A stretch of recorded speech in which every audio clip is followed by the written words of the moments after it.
Audio Jungle। हाल ही में social media पे एक वीडियो बहुत तेजी से वायरल हो रहा है जिसमें एक सफाई कर्मचारी रोता हुआ दिख रहा है। उस वीडियो के अंदर सफाई कर्मचारी दिल्ली सरकार से गुहार लगा रहा है कि उसके पास हॉस्पिटल में देने के लिए पैसे नहीं हैं, उसका जो भी फंड है वो काट के उसे छोड़ दिया जाए। इस विषय में लेके आज हम बात करने के लिए आए हैं करोल बाग में, जहां पर विशाल चावरिया जी से हमने बात करी है। और विशाल चावरिया, हम आपको बता दें, वाल्मीकि समाज के लोगों के लिए हमेशा आगे आके खड़े रहते हैं। तो क्या कुछ कहा विशाल चावरिया जी ने, आप भी सुनिए इस रिपोर्ट में।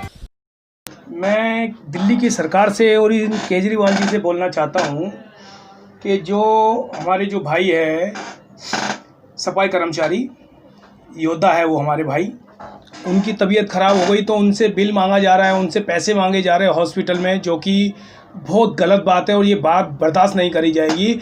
और उस भाई को, हमारे सफाई कर्मचारी को हॉस्पिटल में कोई ऊंच नीच हो गई तो हम दिल्ली की सरकार की ईंट से ईंट बजा देंगे भाई साहब। इस केजरीवाल का जीना दुश्वार कर देंगे। हमारे सफाई योद्धा को कुछ हो गया तो, हमारे भाई को। जैसा कि सर, जहां तक कि मुख्यमंत्री अरविंद केजरीवाल ने कहा था कि अगर कोरोना योद्धाओं पे ऊपर कोई आफत आती है तो हम 1 करोड़ रुपए का मुआवजा देंगे, और वही दुर्भाग्यपूर्ण स्थिति यह है कि वह इलाज के लिए तरस रहा है। ये दोहरी नीति क्या कुछ कहना चाहती है? इस पे वाल्मीकि समाज खड़ा क्यों नहीं होता? भाई साहब, वाल्मीकि समाज खड़ा हुआ है यार, खड़ा रहेगा। अभी आपने देखा, ये लड़ाई भी लड़ी है हमने, ये सबको 1-1 करोड़ रुपया दे रहा था जो भी ऑन ड्यूटी डेथ हो रही थी, पर ये सफाई कर्मचारियों को नहीं दे रहा था। पर हमारे जो भी धुरंधर लोग हैं, जैसे हमारे भाई मोर सिंह पहलवान जी, हमारे दीपक तंवर साहब, और भी हमारे समाज के बहुत लोगों ने ये लड़ाई लड़ी है। दीपक तंवर साहब ने लड़ाई लड़ी है, हमारे भाई मोर सिंह पहलवान जी ने लड़ाई लड़ी है, हमने लड़ाई लड़ी है, जब जाके उनको 1 करोड़ रुपया इसने देना मंजूरी करी है। हॉस्पिटल के अंदर पैसे मांगे जा रहे हैं तो उसने ये बोला है कि भाई मेरा जो भी फंड है, जो भी मेरा पैसा है वो आप ले लो, पर मुझे बचा लो, मेरे छोटे छोटे बच्चे हैं। क्या इस केजरीवाल के आंखों में इतनी भी शर्म नहीं है कि इंसानों की जान बचनी चाहिए? जो जिस टाइम हिंदुस्तान के अंदर अच्छे अच्छे धुरंधर अपने अपने घरों में बैठे हैं, छुप के बैठे हैं इस बीमारी से, और सफाई कर्मचारी सुबह सुबह अपने बच्चों को, अपने परिवार को छोड़ के लोगों की सेवा करने के लिए निकल जाता है। ये वाल्मीकि समाज एक ऐसा समाज है जो हर मुसीबत में सबका साथ देता है, पूरे हिंदुस्तान का साथ देता है। हिंदुस्तान की रीढ़ की हड्डी है वाल्मीकि समाज, सफाई कर्मचारी। जैसे अभी करोल बाग में कुछ दिन पहले गली नंबर 3 में एक कोरोना पॉजिटिव बताया गया उस बंदे को, उसकी डेथ हो गई, और 100 नंबर पे हर जगह कॉल की गई मगर कोई फैसिलिटी नहीं मिली।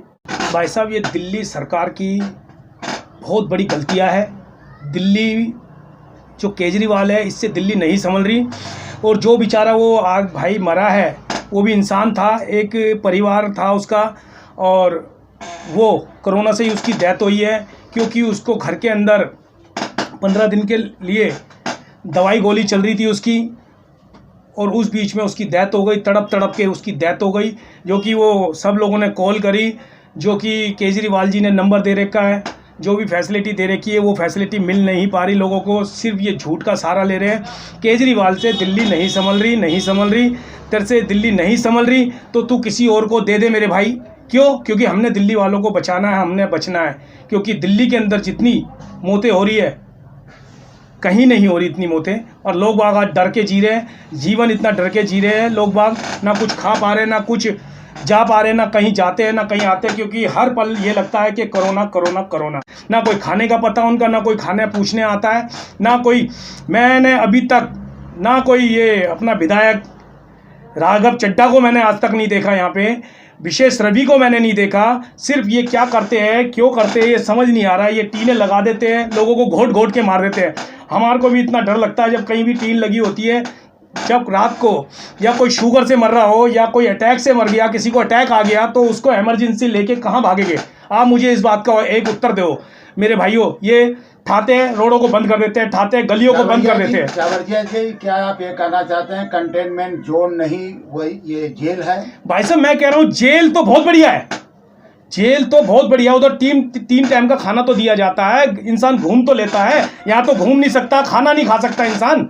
मेरे भाई साहब, कोई पूछने वाला नहीं है, कोई पूछ नहीं है। मैं तो कह रहा हूँ जेल बहुत अच्छा है, जेल में फैसिलिटी तो है लोगों को, नहाने की, धोने की, कोई पूछता तो है, कोई डॉक्टर तो आ जाता है। यहाँ तो कोई डॉक्टर भी नहीं आ रहा, कोई पूछने भी नहीं आ रहा। मैं केजरीवाल से ये कहना चाहता हूँ, ये इनको पुलिस वालों की सहायता क्यों नहीं लेते? ये हर गली पे एक नुक्कड़ पे एक पुलिस वाला क्यों नहीं खड़ा करते? ये क्या करते हैं, टीन उठाते हैं और गलियां बंद कर देते हैं, रोड बंद कर देते हैं तो मरते रहे। अभी तक भाई साहब इतना कोरोना से नहीं मरा है इंसान जितना कोरोना के डर से मार दिया इन्होंने, क्या दहशत से मार दिया।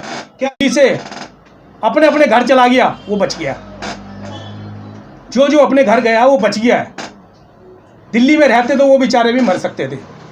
यानी कि जो आज की सरकार है, दिल्ली सरकार है, वो बिल्कुल फेल नजर आ रही है। भाई साहब फेल है, जीरो है केजरीवाल। ये झूठों की सरकार है, झूठों की सरकार है। झूठ बोलना बड़ी आसानी से आता है। मैंने अभी तक केजरीवाल को किसी हॉस्पिटल में जाते हुए नहीं देखा। ठीक है जी, ये लोगों को कहते हैं कि घर के अंदर आप अपना इलाज कर लो। इसका कोई मंत्री था सत्येंद्र जैन, उसको थोड़ा सा हुआ कोरोना, ठीक है जी, उसको हर चीज की फैसिलिटी दे दी इन्होंने, हर चीज की फैसिलिटी दे दी इनको।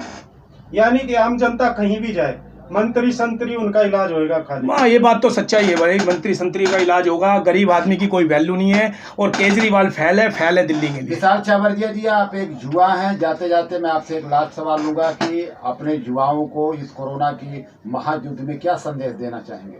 हम तो ये संदेश देना चाहते हैं कि मेरे भाइयों एक्टिव रहो, इस देश को संभालो, क्योंकि ये जो दिल्ली है, ये दिल्ली समझ लो एक ऐसे इंसान के हाथ में है जो झूठों की सरकार है, जो दिल्ली को बेच भी सकता है, खा भी सकता है, सिर्फ वो झूठ बोलता है, झूठों की सरकार है। Audio Jungle.